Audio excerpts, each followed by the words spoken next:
welcome to a brand new week and a brand new series on property. So in this particular series, we're going to be walking through the audience task of property buying, becoming informed and educated property buyers. It's an exciting time to be buying property, and normally when it's a buyer's market, you need to be educated on all the aspects regarding property.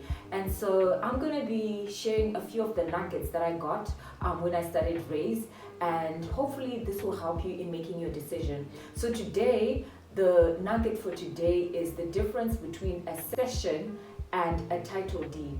So a title deed is a legal document that grants you legal ownership of a property, and it's notarized and it's kept at the registry office either in Harare or in Bulawayo, and it gives you absolute rights and ownership to that land or property. Whereas a cession occurs when a city council gives the rights to develop a piece of land to perhaps a developer, and they give a certain standard of conditions that the developer must meet for that section to get title deeds. So whilst they're developing, they are allowed to sell the stands, but on account of the fact that they're not yet fully developed, they can only be sold under cession. Now, the difference between a cession and a title deed is that a cession opens you up to things like double sales, because then it's not registered, notarized for the public to verify, and it doesn't give you absolute ownership. All it does is it's ceding rights of ownership to you, hence it's called a cession. So rights are just ceded onto you, and it's normally done in agreement between two parties.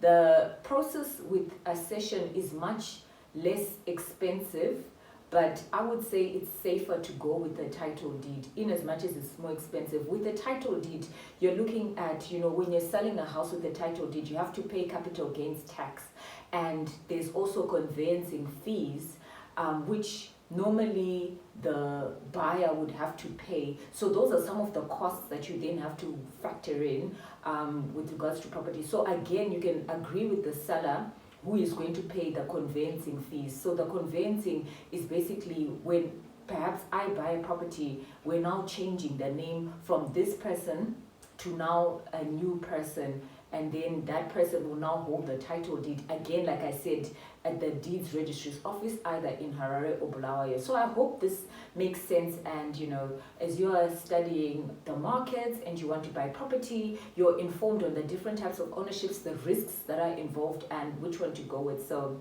yeah, we look forward to another episode. Enjoy your week.